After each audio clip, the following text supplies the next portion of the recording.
zitakuwa bayana siri. Ndugu zangu Waislamu na enyi vipenzi wa Mwenyezi Mungu Subhanahu wa Ta'ala, napenda kutumia fursa hii adhim na maridhawa katika msikiti huu adhim, msikiti wa kihistoria, kwanza kabisa kuihusia nafsi yangu pamoja na kuzihusia nafsi zenu kunako suala zima la kumcha Mwenyezi Mungu Subhanahu wa Ta'ala. Anasema al-Imamu Ali karramallahu wajhahu kwamba fa inna man ittaqa Allaha waqa, kwa hakika yeyote yule ambaye atakayemcha Mwenyezi Mungu Subhanahu wa Ta'ala, basi Mwenyezi Mungu Subhanahu wa Ta'ala atamuokoa katika mambo yake. Wa inna man shakarahu zada, na yeyote ambaye atakayemshukuru Mwenyezi Mungu Subhanahu wa Ta'ala kwa neema ambayo aliyomjalia, basi Mwenyezi Mungu Subhanahu wa Ta'ala atamzidishia. Wa man tawakkala alayhi kafa, na yeyote atakayemtegemea Mwenyezi Mungu Subhanahu wa Ta'ala katika mambo yake, basi Mwenyezi Mungu Subhanahu wa Ta'ala atamtosheleza katika mahitaji yake. Ndugu zangu Waislamu, binisbati almawdu'u alladhi sawfa natahaddasu alyawm, katika upande wa maudhui ambayo tutakayoizungumzia leo, huwa falsafatun ihtifalin bimaulidi rasulillahi Muhammadin sallallahu alayhi wasallam, ni falsafa ya kusherehekea maulidi au mazazi ya Bwana Mtume Muhammadin sallallahu alayhi wasallam, kwa mazingatio kwamba kila mwaka imekuwa ni sehemu ya utaratibu wetu na ni sehemu ya maisha yetu kuadhimisha uzao wa Bwana Mtume Muhammadin sallallahu alayhi wasallam. Lakini mkanganyiko mkubwa ambao tulionao na ambao unaopasua umma, hata kufanya umma wa Kiislamu hawajui ni pande gani ambayo wanayopaswa kushika, ni kwa sababu hatuelewi falsafa ya sisi kusherehekea na kufurahikia mazazi ya Bwana Mtume Muhammadin sallallahu alayhi wasallam. Lakini kabla hatujaangalia hizo nukta, tunapaswa kuangalia ni namna gani maisha yalivyokuwa kabla ya ujio wa Bwana Mtume Muhammadin sallallahu alayhi wasallam. Ikumbukwe katika hija ya kwanza aliyoifanya Bwana Mtume Muhammadin sallallahu alayhi wasallam kutoka Makka kwenda katika nchi ya Ethiopia ndani ya bara la Afrika, msafara ambao Bwana Mtume sallallahu alayhi wasallam aliwapa idhini masahaba zake, baada ya kuwa wanapitia katika vikwazo vya aina mbalimbali, ukatili wa kijinsia wa aina mbalimbali, mauaji ya aina mbalimbali, ndipo Bwana Mtume sallallahu alayhi wasallam akawaamrisha masahaba zake kukimbilia katika nchi ya Ethiopia chini ya mfalme Najashi. Akawaambia, hunaka malikun, nendeni kule, kwa sababu kule kuna mfalme ambaye la yudhlamu indahu ahadun, hadhulumiwi mtu yoyote mbele yake. Masahaba wa Bwana Mtume Muhammad sallallahu alayhi wasallam wakaondoka kutoka katika mji wa Makka, mji ambao waliozaliwa na walikuwa wanaupenda zaidi, wakaenda katika nchi ya Ethiopia. Wakati habari zimemfikia mfalme Najashi na kutaka kujua sababu gani ambazo zimepelekea watu hawa kuhamia katika nchi yake bila taarifa ya aina yoyote, ndipo alipomwagiza mjumbe kutaka Waislamu waende kuongea naye ili wamueleze sababu zilizopelekea wao kuhamia katika nchi hiyo. Katika kundi la masahaba, mutahadithu rasmi alikuwa ni kaka yake Sayyiduna Ali ibn Abi Talib, ambaye aliyekuwa anaitwa Jaafarun ibn Abi Talib. Alipofika mbele ya mfalme Najashi, mfalme Najashi akamwambia, ma balukum, ninyi mna jambo gani ambalo mmenifanya hata ghadartum biladikum ila biladi, mpaka ikapelekea kukimbia mji wenu na kukimbia nchi yenu na kukimbilia katika nchi yangu. Maneno haya anayazungumza mfalme Najashi ambaye ni kafiri na sio Muislamu, lakini anataka kujua kabla ya kupitisha hukumu ya kuwarejesha masahaba kule walipotoka. Tazama majibu ya Sayyiduna Jaafar ibn Abi Talib. Alimwambia, ayyuha almalik, ewe mfalme, awalan kunna qauman fil jahiliya, tulikuwa ni watu ambao tumezama katika ujahili pamoja na ushirikina. Naqtulu ba'duna ba'dan, tulikuwa ni watu ambao tunauana wenyewe kwa wenyewe. Wanusiul jiwar, lakini pia sisi wenyewe majirani kwa majirani tunafanyiana mambo maovu na mabaya. Lakini pia ilifikia mahala na akulul maita, tunakula mizoga pamoja na nyamafu. Lakini tulikuwa la nuhallilul halalan wala nuharrimul harama, tulikuwa tuhalalishi halali na wala hatuharamishi haramu. Kiufupi, hali yetu ilikuwa ni mbaya katika mambo machafu, mambo ya kishirikina. Tunachukiana wenyewe kwa wenyewe, tunahusudiana wenyewe kwa wenyewe, hatunyoshani maji wenyewe kwa wenyewe.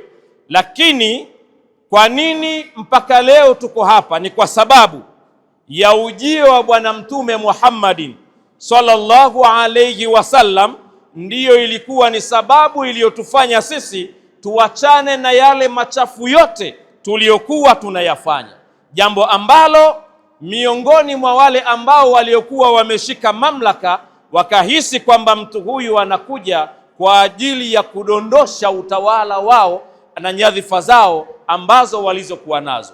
Ndipo ilipoanza habari ya kutufanyia uadui, kutuua, kututesa na kutufanyia ukatili wa kijinsia, lakini pia kutuadhibu kwa mateso ambayo ni makali mno. Ndiyo maana leo unatuona tupo katika ardhi yako hii.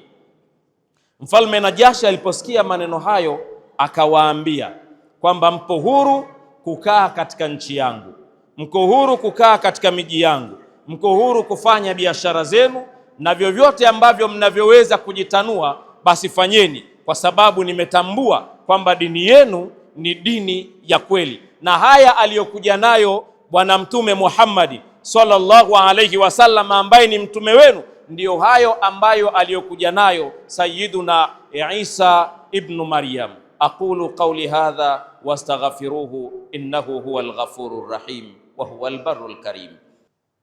Alhamdulillahi rabbil alamin wal aqibatu lil muttaqin wala udwana illa ala adh-dhalimin. Wa ashhadu an la ilaha illa Allah waliyyus salihin. Wa ashhadu anna sayyidana wa azimana wa qurratu a'yunina Muhammad rasulullah as-sadiqun al-amin. Ayuha al-ikhwa, kama tulivyoangalia sehemu ya historia ya hutuba ya kwanza katika kuelekea anwani ya hutuba yetu ya leo ambayo imebeba kichwa kinachosema falsafatun ihtifali bimaulidi rasulillahi Muhammadin sallallahu alayhi wasallam. Idhan, tunapozungumzia falsafa ya kusherehekea mazazi ya Bwana Mtume Muhammadin sallallahu alayhi wasallam, jambo la kwanza huwa gharsun ruhul aqidatul islamiyatun fi qulubil muslimin. Jambo la kwanza ni kuhakikisha kwamba tunalima na kupanda roho ya imani ya itikadi ya Uislamu katika nyoyo za Waislamu. Kwa sababu gani? kwa sababu hakuna jambo lolote ambalo sisi tunaweza kufanikiwa ikiwa kama imani zetu zitakuwa ni nusunusu au hakuna kabisa ndani ya vifua vyetu. Ikiwa kama imani zetu zitaishia katika midomo yetu na hazitotafsiriwa na matendo ambayo tunayoyafanya katika mfumo wa maisha yetu. Ndiyo maana utaona kwamba Qur'ani ilivyokuja katika matatizo yote ambayo iliyoelezea na namna ya kuyatoa matatizo hayo ambayo yaliyokuwepo na yatakayoendelea kuwepo katika mfumo wa maisha yetu, hakuna tatizo ambalo lililoanza kutajwa isipokuwa Mwenyezi Mungu Subhanahu wa Ta'ala alitanguliza neno imani. Ndiyo maana kila wakati katika aya zaidi ya 20 Mwenyezi Mungu Subhanahu wa Ta'ala ameanza kwa kuwanadia Waislamu kutaka waondoke katika sifa ya Uislamu na waingie katika sifa ya imani. Akaanza kwa kusema ya ayyuhalladhina amanu, kisha baadaye anakuja anayataja matatizo yale. Mfano, ya ayyuhalladhina amanu innamal khamru wal maisir wal ansab wal azlam rijsum min amali shaitanin fajtanibuhu. Katika aya nyingine Mwenyezi Mungu anasema ya ayyuhalladhina amanu la yaskharu qaumun min qaumin asa an yakuna khayrun minkum wala nisaa'un min nisa'in asa an yakunna khayran minhunna. Katika aya nyingine Mwenyezi Mungu anasema ya ayyuhalladhina amanu ittaqullaha wal tanzur nafsum ma qaddamat lighad wattaqullaha innallaha khabirun bima ta'malun. Katika aya nyingine Mwenyezi Mungu anasema ya ayyuhalladhina amanu kutiba alaykumus siyam kama kutiba ala alladhina min qablikum la'allakum tattaqun. Katika aya nyingine Mwenyezi Mungu anasema ya ayyuhalladhina amanu la tattabi'u khutuwati shaitan, enyi mliomuamini Mwenyezi Mungu Subhanahu wa Ta'ala na mkamkubali Bwana Mtume Muhammad sallallahu alayhi wasallam, la tattabi'u khutuwati shaitan, msifuate nyenendo za shaitan. Fa innahu wa man yattabi'u khutuwatu shaitan, yeyote yule anayefuata nyenendo za shaitan basi yatambue fa innahu ya'muru bil fahsha'i wal munkar, hakika huyo shaitani kazi yake ni kuamrisha watu kufanya mambo mabaya, lakini pia kufanya mambo ambayo ni machafu. Shirki ni uchafu, zinaa ni uchafu, liwatu kuendeana kinyume na maumbile ni uchafu, lakini pia kunyanyasana wenyewe kwa wenyewe na kufanyiana ukatili wa kijinsia ni uchafu, lakini pia kula rushwa kwamba anakuja mwenzako ili umhudumie na yenyewe pia ni uchafu. Almuhimu umekuja katika wingi wake. Sasa la tattabi'u khutuwati shaitan fa innahu ya'muru bil fahsha'i wal munkar. Lakini msingi wa hayo yote ni lazima kwanza watu wajikite katika imani. Idhan nahtafilu bimaulidi rasulillahi Muhammadin sallallahu alayhi wasallam, tunasherehekea mazazi ya Bwana Mtume Muhammadin sallallahu alayhi wasallam kwa lengo la kurejesha umma katika misingi ya imani aliyotuamrisha Mwenyezi Mungu Subhanahu wa Ta'ala na Bwana Mtume Muhammadin sallallahu alayhi wasallam. Lakin nahtafilu bimaulidi rasulillah sallallahu alayhi wasallam istirja'i hadhihi al-umma ila tatbiqi manhaji samawi, tunasherehekea mazazi ya Bwana Mtume Muhammad sallallahu alayhi wasallam kwa lengo la kurejesha umma huu katika kutabikisha kimatendo maamrisho ya Mwenyezi Mungu Subhanahu wa Ta'ala pamoja na maamrisho ya Bwana Mtume Muhammad sallallahu alayhi wasallam.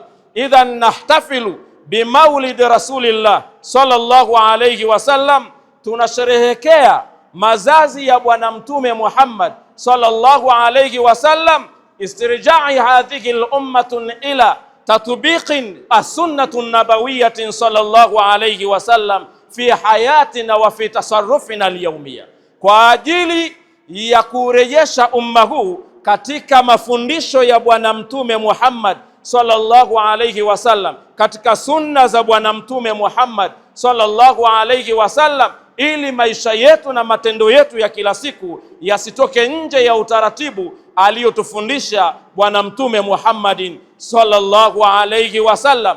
Idhan nahtafilu bimaulidi rasulillahi Muhammad, tunasherehekea mazazi ya Bwana Mtume Muhammad sallallahu alayhi wasallam. Ghayatuna huwa irathun athaqafatu alislamiyatun fi shababina alyawm, malengo yetu ni kurithisha utamaduni wa Kiislamu, mila na desturi za Kiislamu kwa vijana wetu wa kileo, kwa sababu maharibiko makubwa yanayolengwa ndani ya umma wa Kiislamu ni pamoja na kuupotosha umma wa Kiislamu. Ndiyo maana tathmini inaonyesha kwamba ukihesabu mashoga wengi ambao wanafanya shughuli za kuendeana kinyume na maumbile, watoto wengi na vijana wengi ni vijana wa Kiislamu. Umma wetu unatafunwa bila sisi wenyewe kujijua, bila sisi wenyewe kuzinduka, na sisi bado tunaona kwamba ni jambo la kawaida. Lakini wanaotumiwa zaidi ni wanawake, wakina mama wa Kiislamu, ambao katika mitandao unaweza ukachukua tathmini ukaona namna gani wanavyotoa sapoti katika sherehe za Kiislamu, lakini pia katika hafalati mbalimbali za Kiislamu wanaitwa vijana ambao tayari wamekwisha left group na kujiunga katika mambo hayo, na wanapewa sapoti kubwa. Lakini yanafanywa hayo kwa asilimia kubwa, wanaoyatekeleza ni watu kutokea katika jamii yetu hii ya Kiislamu. Sasa tunafanya ihtifali bimaulidi rasulillahi Muhammad sallallahu alayhi wasallam kwa ajili ya kukiokoa hiki kizazi, kurejea kujua namna gani yalikuwa maisha ya Bwana Mtume Muhammad, namna gani ilikuwa sira ya Bwana Mtume Muhammad sallallahu alayhi wasallam. Ndiyo maana tunasema jaa alhabibun fil wujudi yatiman wal kauni fi darbi dhalami saqiman ya man amantum billahi wa rasuli sallu alayhi wa sallimu taslima. Amekuja Bwana Mtume Muhammad sallallahu alayhi wasallam katika dunia hii akiwa ni yatima, lakini amekuja akaukuta ulimwengu una machafu ya kila aina, una dhulma ya kila aina. Ulimwengu hauna haki wala uadilifu, ulimwengu hauna usawa. Mwenye nguvu ndiye anayekula mali ya dhaifu. Lakini Bwana Mtume Muhammad sallallahu alayhi wasallam alikuja yote hayo akayaondoa na kuweka misingi ya usawa, misingi ya tabia njema, misingi ya haki pamoja na uadilifu. Basi enyi mliokubali kumfuata Bwana Mtume Muhammad, mkakubali kumtii Bwana Mtume Muhammad, ile hali hamuoni lakini mkampokea na mkajua huyu ni mtume wa Mwenyezi Mungu, huyu ni nabii wa Mwenyezi Mungu, mtakieni sana rehma Bwana Mtume Muhammad, mswalieni sana Bwana Mtume Muhammad sallallahu alayhi wasallam.